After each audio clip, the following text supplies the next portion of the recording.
Assalamualaikum. Waalaikumsalam, silakan masuk Bu.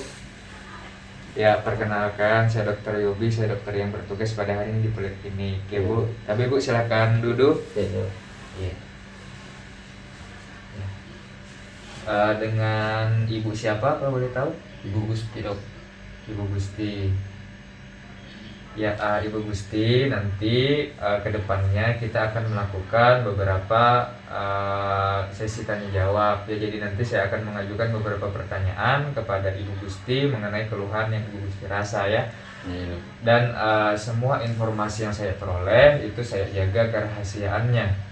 Iya dok. Sesuai dengan kode etik kedokteran, dan Ibu Gusti tidak perlu ragu ya untuk mengatakan yang sebenar-benarnya atau sejujurnya mengenai keluhan yang Ibu Gusti alami. Nah, Ibu Gusti itu sebetulnya mempunyai hak untuk menolak, tapi saya menyarankan agar kebaikan kedepannya untuk Ibu Gusti juga, Ibu Gusti tetap melanjutkan prosedur anamnesis ini sebagai langkah awal untuk menentukan diagnosis daripada penyakit pada Ibu Gusti. Apakah Ibu Gusti bersedia? Iya bersedia dok. Iya. Ibu Gusti kalau boleh tahu berapa usianya? 20 tahun dok. 20 tahun. Ibu Gusti pekerjaannya apa? Mahasiswa dok. Mahasiswa di? Iya dok. Ya. Tinggalnya di mana? Di Dentata dok. Perintah tadi. Ya. Jadi Ibu Gusti kalau boleh tahu sekarang apa yang kita rasa? Ini dok, telingaku sakit dok. Oh, telinganya sakit ya? Iya dok. Kalau boleh tahu telinga di bagian mana? Kanan atau kiri? Kanan dok. Oh, telinga kanan di. Iya dok. Kalau boleh tahu sudah berapa lama ini Ibu Gusti alami? Sekitar 2 hari yang lalu dok. Oh, sekitar 2 hari yang lalu. Iya dok. Ya. Kemudian Ibu Gusti ini kan ada nyeri di bagian telinga ya. Iya dok. Ini 2 hari yang lalu. Ibu Gusti ada kebiasaan tertentu nggak, kayak misalkan sering membersihkan telinga dengan apa begitu? Iya dok, saya korek-korek telinga. Oh, sering dikorek-korek di menggunakan apa? Ya cotton bud dok. Oh, sering korek telinga dengan cotton bud di. Iya dok. Ya, dengan cotton bud. Nah, selain nyeri telinga, Ibu Gusti ada nggak rasa pusing atau sakit kepala atau demam ada? Demam ada dok. Oh, demam ada di. Iya. Ya. Menggigil juga, sekali menggigil dok. Oh, disertai menggigil ya? Iya dok. Oh, demam menggigil juga. Nah, Ibu Gusti kan nyeri di bagian telinga tadi di. Iya dok. Nah, ini Ibu Gusti ada nggak rasa kayak selama 2 hari ini kenapa pendengarannya berkurang juga begitu? Ada dirasa? Iya dok. Agak berkurang saya rasa dok. Oh, pendengarannya berkurang di. Iya dok. Kemudian ada nggak Ibu Gusti rasa kayak berdengung telinganya? Tidak ada dok. Oh, berdengung tidak ada ya? Iya dok. Kemudian kalau ada nggak pernah selama 2 hari ini kayak keluar cairan dari telinganya begitu? Tidak ada juga dok. Oh, nggak ada juga keluar cairan dari telinga di. Iya dok. Nah, kalau flu atau nggak ada sebelumnya? Tidak ada juga dok. Flu nggak ada di. Sakit-sakit menelan atau rasa nyeri di dada begitu, atau disertai mual muntah nggak ada juga? Tidak ada dok. Oh, kalau BAK dan BAB-nya bagaimana? Buang air kecilnya? Bagus dok. Kalau buang air besarnya? Bagus juga dok. Bagus ya. Ini baru pertama kali atau pernah sebelumnya begini? Pertama kali dok. Oh, ini pertama kali. Iya dok. Ya. Pernah berobat sebelumnya? Belum dok. Oh, belum pernah di. Iya dok. Kalau di dalam keluarga Ibu Gusti atau di lingkungannya begitu ada yang mengalami hal yang sama? Tidak ada dok.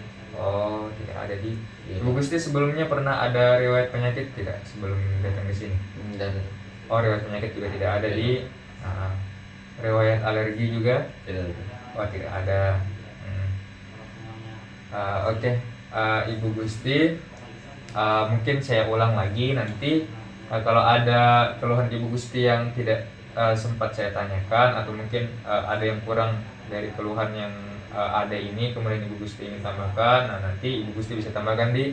Jadi Ibu Gusti ini sudah mengalami sakit telinga bagian kanan sudah 2 hari yang lalu, kemudian ini juga tidak terlepas karena adanya kayaknya kebiasaan mengorek telinga dengan cotton budnya, disertai adanya demam, juga menggigil juga pendengarannya berkurang. Nah, tapi ini baru pertama kali di dalam keluarga juga tidak ada konsumsi obat juga tidak ada sebelumnya Nah, kemudian di riwayat penyakit keluarga juga tidak ada yang sama.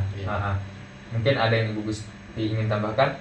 Mungkin ada. Tidak ada ya Ibu Gusti. Jadi untuk sementara saya mendiagnosis Ibu Gusti ini mengalami kemungkinan ada peradangan pada telinga atau otitis ya. Nah, otitis. Nah, untuk menentukan lebih pasti kira-kira ini otitis tipe yang bagaimana atau termasuk otitis tipe yang mana itu selanjutnya akan dilakukan pemeriksaan lanjutan, yaitu pemeriksaan fisik ya pada Ibu Gusti. Nah, jadi mungkin pemeriksaan fisik ini nanti terasa agak sedikit kurang nyaman ya, tapi saya akan bekerja sebaik mungkin, seprofesional mungkin agar meminimalisir rasa ketidaknyamanan tersebut yang ada pada Ibu Gusti ya. Ibu Gusti memiliki hak untuk menolak untuk melakukan ke prosedur selanjutnya, tapi saya sangat menyarankan ya untuk menegakkan diagnosis dan menunjang diagnosis pasti, kemudian menentukan terapi yang tepat nanti.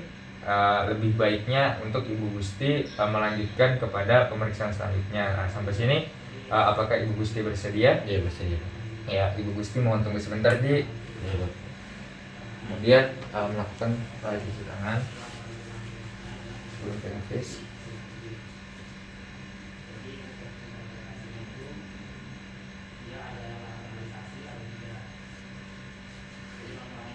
Ya, setelah itu ya Ibu Gusti, tapi Ibu Gusti ya Ibu Gusti bisa berputar ke hadap sini ya. Tadi Ibu Gusti ya. Jadi yang pertama itu kita sebelum melakukan semuanya kita tadi mencuci tangan terlebih dahulu sebelum memulai pemeriksaan fisik.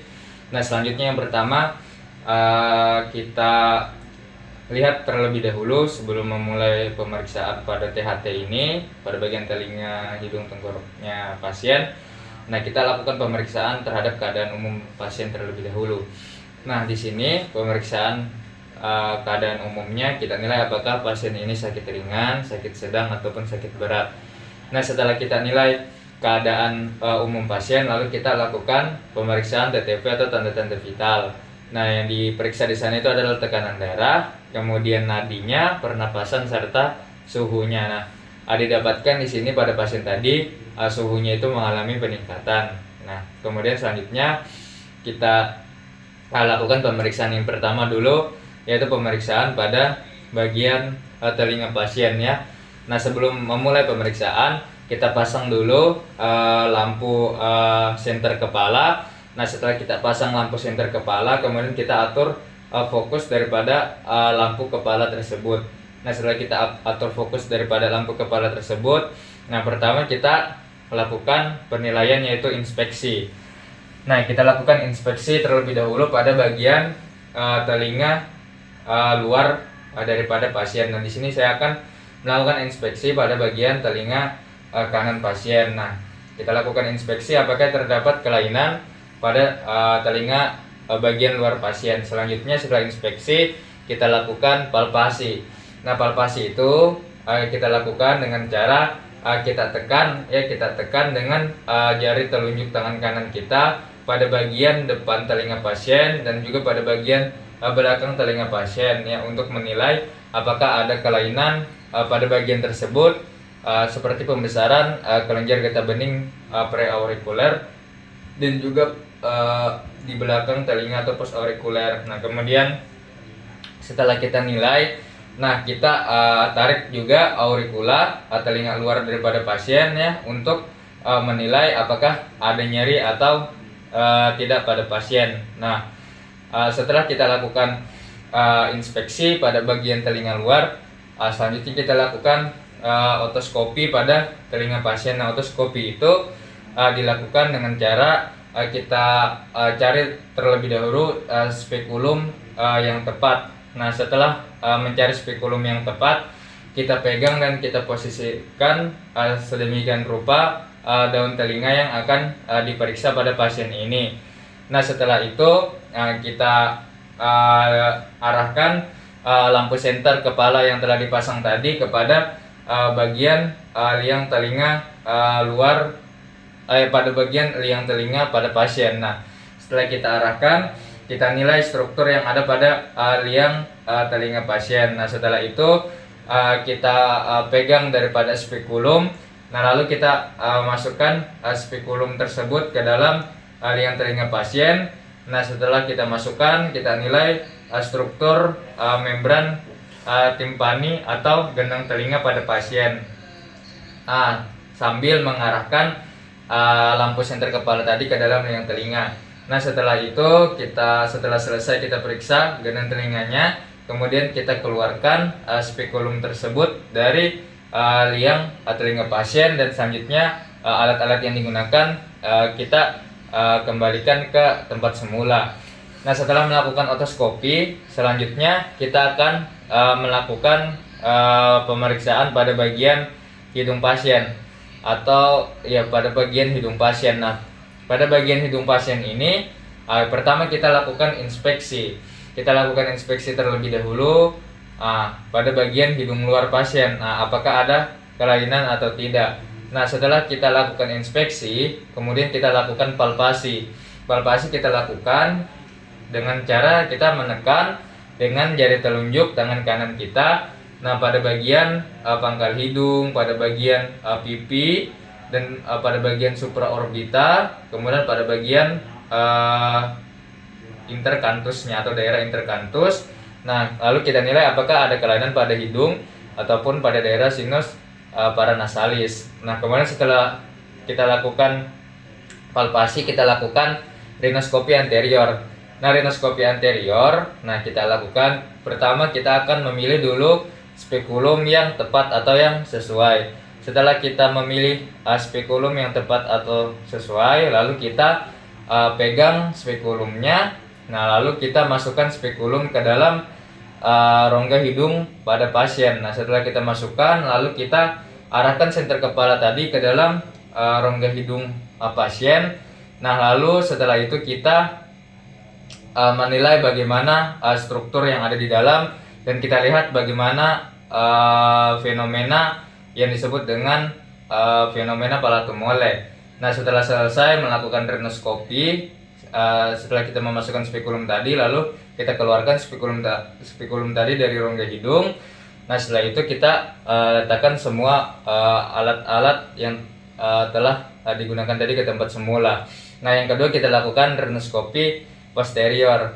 Nah, rinoskopi posterior ini pertama kita pilih dulu daripada cermin nasofaring yang tepat. Nah, setelah itu kita meminta pasien untuk membuka mulutnya. Nah, meminta pasien untuk membuka mulutnya. Setelah itu setelah pasien membuka mulut, kita tahan bagian lidah dengan spatel lidah. Nah, kemudian kita arahkan senter kepala tadi ke dalam bagian rongga mulut. Nah, kemudian setelah itu setelah ditahan tadi dengan spatel, nah kemudian kita masukkan cermin nasofaring. Tapi sebelum kita masukkan cermin nasofaring tersebut sudah dilidah apikan terlebih dahulu.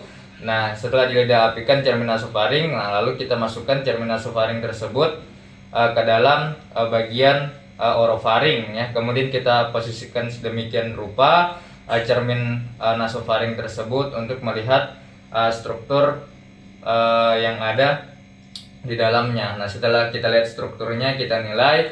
Nah, setelah selesai baru kita keluarkan lagi. Kemudian setelah selesai kita kembalikan alat-alat tersebut ke tempat semulanya. Nah, kemudian kita lanjut lagi kepada pemeriksaan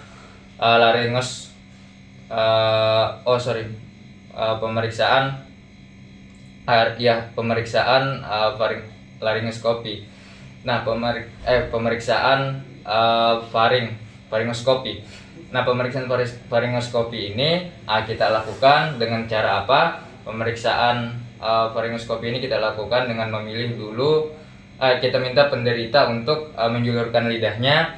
Nah, setelah meminta penderita untuk atau pasien untuk menjulurkan lidah, nah kemudian kita tahan lidahnya tadi dengan menggunakan spatel lidah. Nah, setelah kita tahan dengan menggunakan spatel lidah, lalu kita nilai struktur dimulai dari cavum oris sampai bagian orofaring.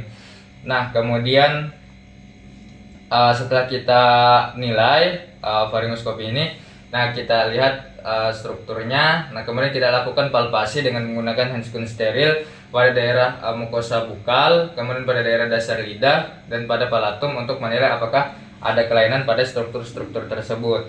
Nah, kemudian kita akan lanjut kepada pemeriksaan selanjutnya, yaitu laryngoskopi indirect.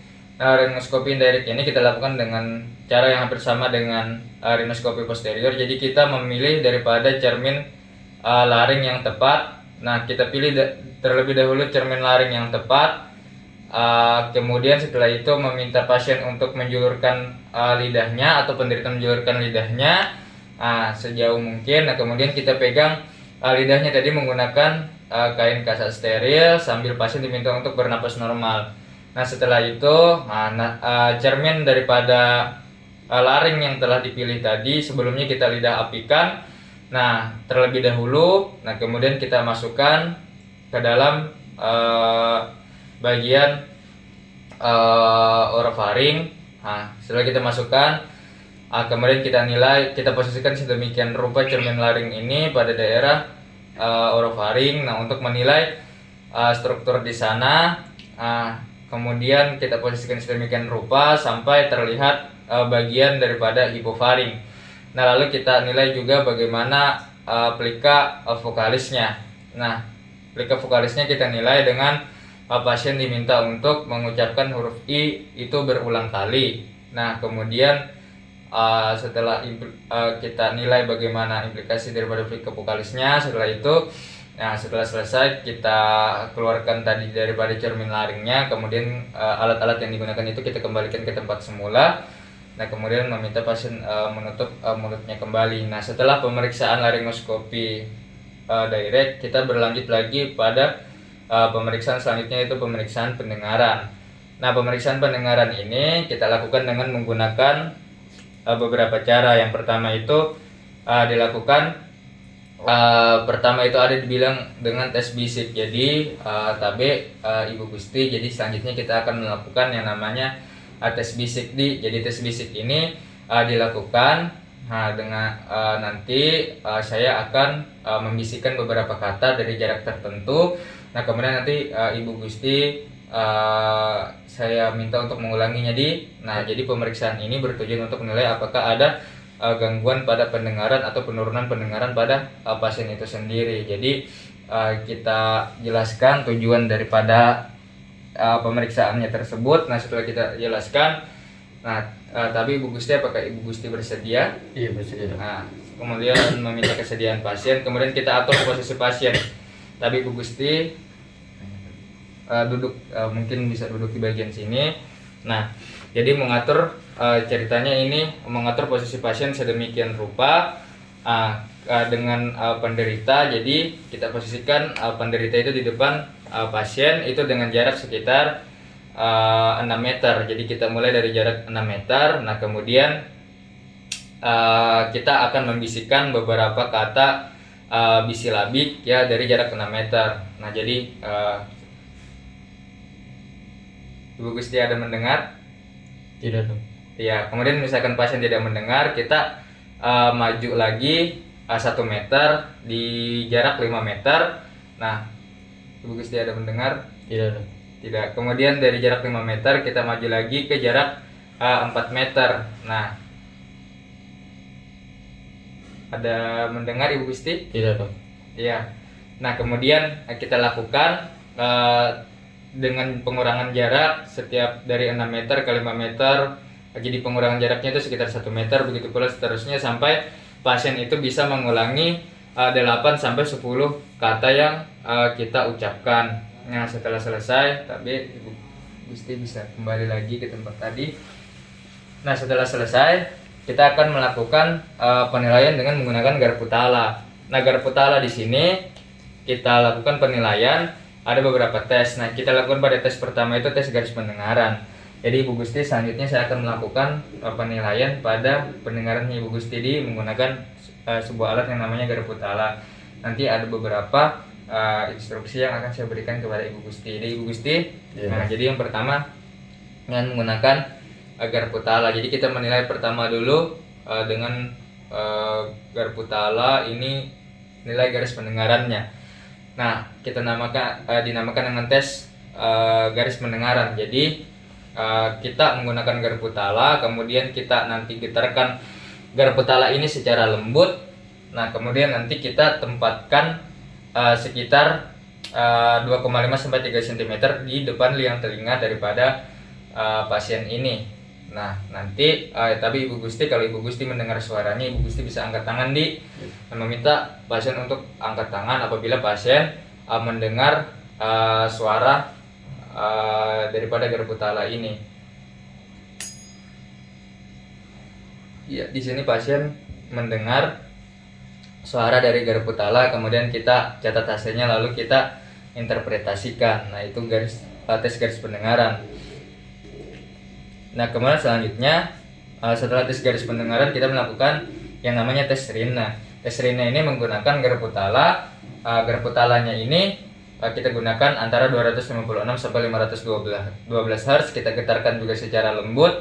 Nah, nanti tapi Ibu Gusti, apabila Ibu Gusti mendengar suara apabila nanti suaranya sudah berakhir, tidak Ibu Gusti dengar lagi, Ibu Gusti bisa angkat tangan jadi meminta pasien untuk mengangkat tangan.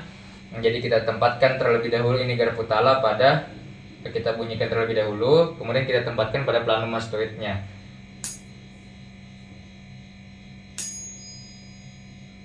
Nah, Ibu Gusti apabila sudah tidak mendengar suara bisa angkat tangan lagi. Nah, setelah tidak mendengar suara lagi, kemudian kita dekatkan garpu tala di depan liang telinga pasien. Setelah dari planum mastoid tadi pasien tidak mendengar, kemudian kita letakkan di depan liang telinga pasien. Nah, setelah itu kita catat hasilnya, kemudian kita interpretasikan. Nah, itu untuk tes Rina. Kemudian selanjutnya itu ada tes Weber. Nah, tes Weber ini kita lakukan dengan menggunakan sama garpu tala 256 sampai 512 Hz. Kita getarkan secara lembut. Nah, kemudian nanti kita letakkan di bagian dahi pasien atau vertex pasien. Nah, nanti Ibu Gusti saya bunyikan garpu talanya. Nah, Ibu Gusti nanti bilang kira-kira telinga mana yang lebih keras Ibu Gusti rasa suaranya Ibu Gusti dengar suaranya yang mana bagian yang lebih keras. Tunggu Ibu Gusti.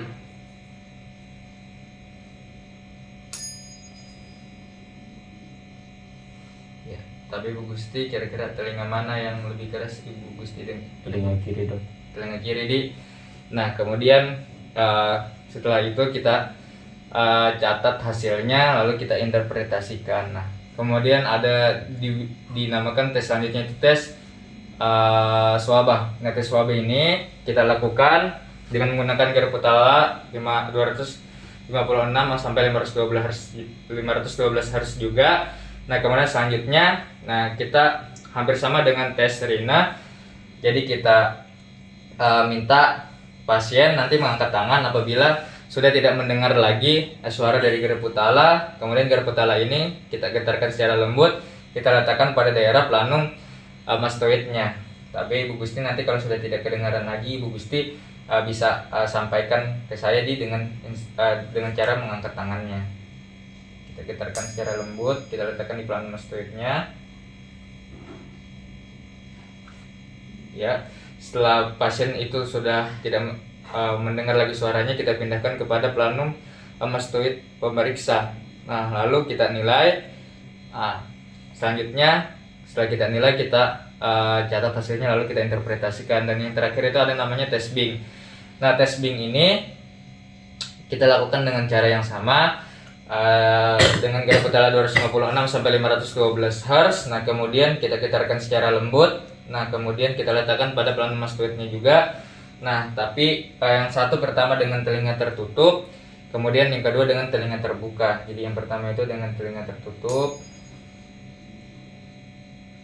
Nah, selanjutnya itu kita lakukan yang kedua itu dengan telinga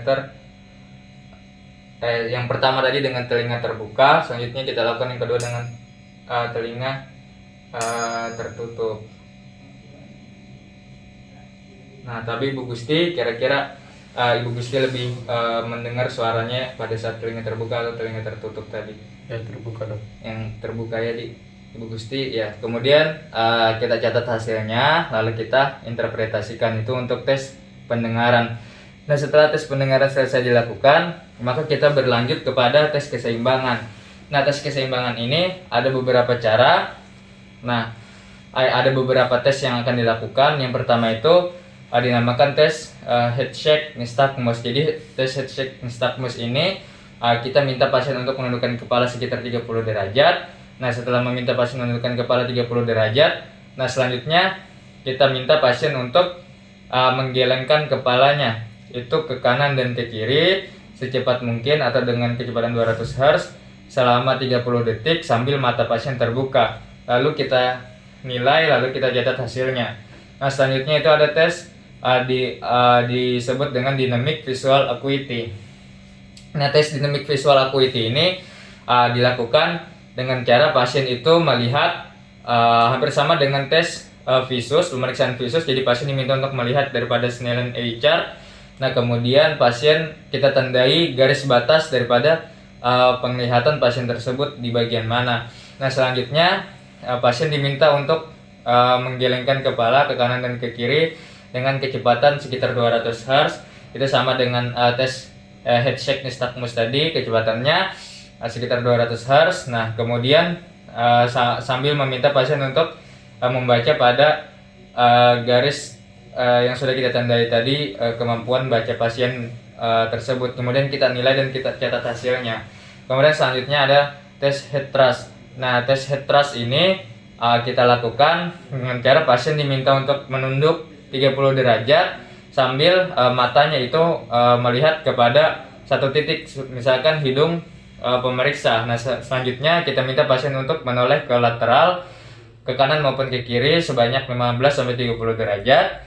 Nah, selanjutnya melihat ke kanan dan ke kiri sekitar 15-30 derajat. Nah, selanjutnya kita minta pasien untuk matanya tetap fokus pada satu titik di depan yaitu hidung.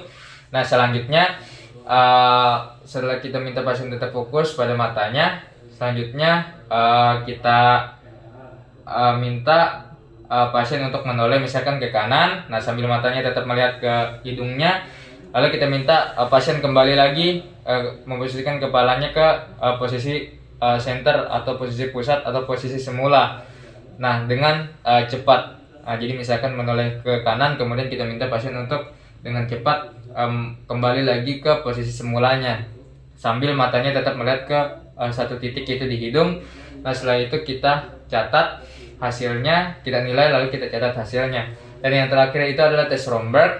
Nah, tes Romberg ini pasien itu berdiri, kemudian pasien ini diminta menutup mata, kemudian berjalan. Pertama pasien diminta berjalan dengan mata terbuka, kemudian kedua pasien juga diminta berjalan dengan mata tertutup. Lalu kita nilai apakah ada kelainan atau perbedaan antara pada saat pasien berjalan dengan mata terbuka atau pasien berjalan dengan mata tertutup.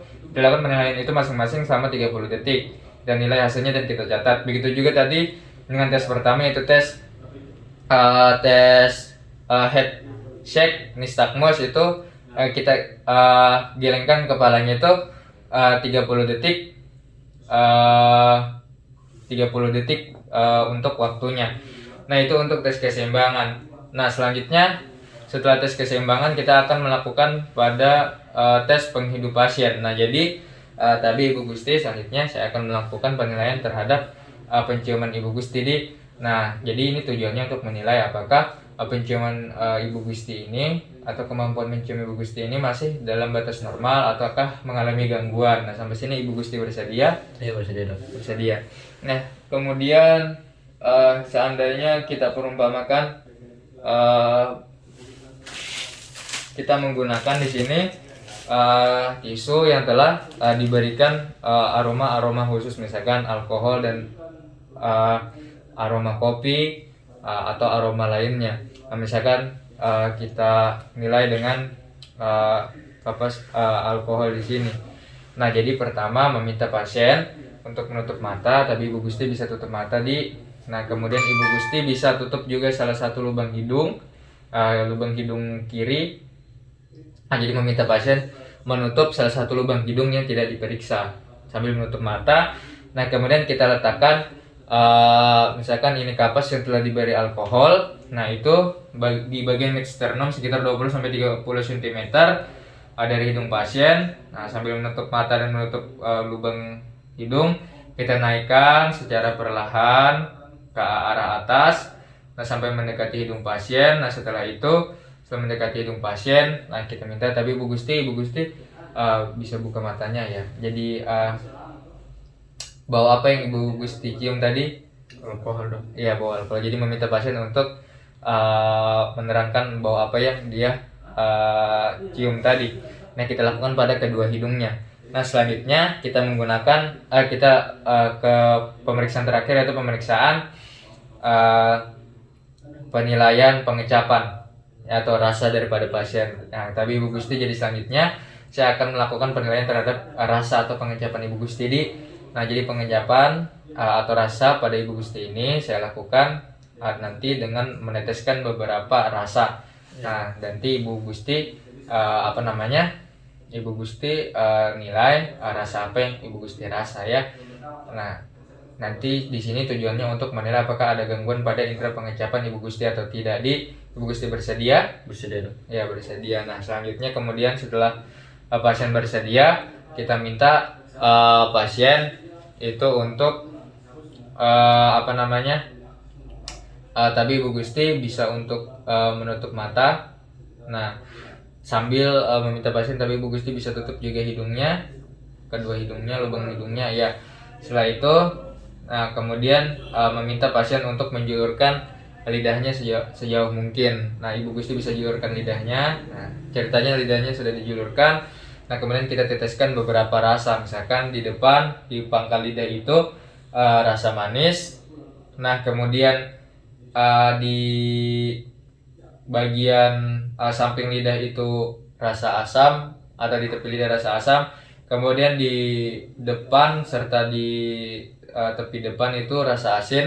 Kemudian pada bagian pangkal atau belakang lidah itu rasa pahit. Nah, Ibu Gusti bisa dibuka petanya. Nah, kemudian kita nilai seberapa lama pasien bisa mendeteksi daripada rasa tersebut semenjak diteteskan atau diteteskan rasa sampai kepada rasa tersebut bisa dideteksi, dan kita nilai rasa apa yang pasien rasakan dan apakah sudah sesuai dengan tempatnya. Kemudian selanjutnya setiap tes dilakukan, misalkan tes rasa manis kemudian beralih kepada rasa asin, itu dilakukan kumur-kumur terlebih dahulu untuk menghilangkan kemungkinan kesalahan daripada hasilnya.